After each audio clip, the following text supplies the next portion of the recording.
सुरुवातीलाच मित्रांनो, देशाच्या राजधानीतून नवी दिल्लीतून सगळ्यात मोठी बातमी.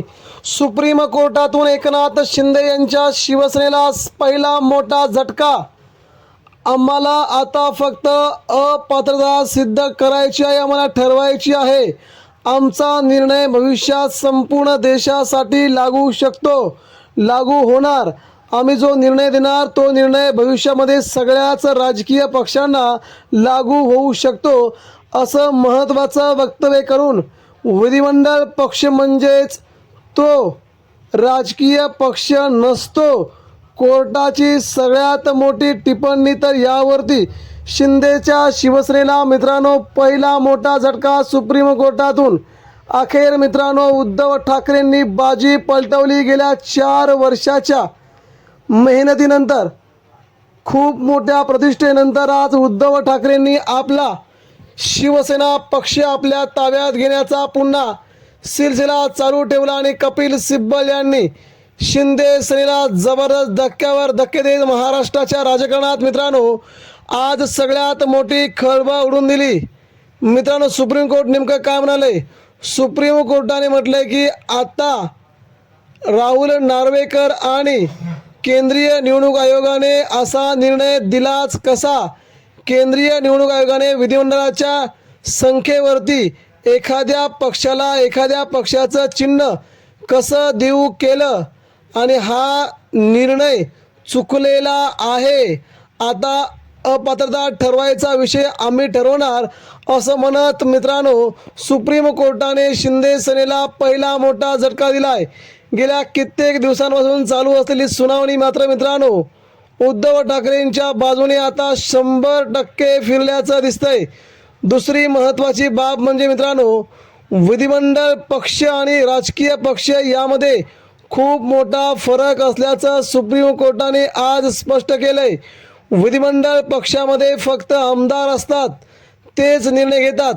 मात्र राजकीय पक्षामध्ये मित्रांनो सगळ्यात मोठी अपडेट मिळाली असून राजकीय पक्षामध्ये त्या पक्षाचे नेते, त्या पक्षाचे पक्षप्रमुख, त्या पक्षाचे उपनेते, शिवसेना नेते, जिल्हा प्रमुख, संपर्क प्रमुख, अख्खी संपूर्ण देशव्यापी संपूर्ण घटना समिती सगळी पदे असतात ती राजकीय पक्षामध्ये असतात. तर ही संख्या अतुलनीय जी उद्धव ठाकरेंकडे आहे ती एकनाथ शिंदेकडे कधीच नव्हती, आता देखील नाही.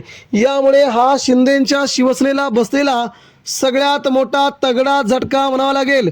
सुप्रीम कोर्टाने याच गोष्टीवरती बोट ठेवलंय की विधिमंडळ पक्षाचा नेता हे राजकीय पक्ष नसतो, तर घटनात्मक जो पक्ष असतो तोच राजकीय पक्ष असतो. त्यामुळे उद्धव ठाकरेंची शिवसेना हीच खरी शिवसेना असल्याचं कोर्टाने अप्रत्यक्षरित्या सांगून दिलंय आणि इकडे शिंदे सेनेला थेट दिल्लीवरून घरचा रस्ता दाखवला. मित्रांनो, या बातमीने मात्र सध्या राज्य पातळीवर, देश पातळीवरती सगळ्यात मोठे परिणाम व्हायला सुरुवात झाली आहे. सुप्रीम कोर्टाने या आपल्या निर्णयाप्रती म्हटलंय की आता आम्ही जो निर्णय देणार आहे हा निर्णय संपूर्ण देशामध्ये लागणार असून सगळीकडेच अशा प्रकारे जर कोणी गद्दारी केली तर ती गद्दारी त्यांना प्रचंड महागात पडेल. त्यांना आपलं राजकीय करिअर 6 ते 10 वर्षासाठी बाजूला ठेवून काम करावं लागेल, म्हणजे 6 वर्षाची अपात्रता देखील सिद्ध होऊ शकते.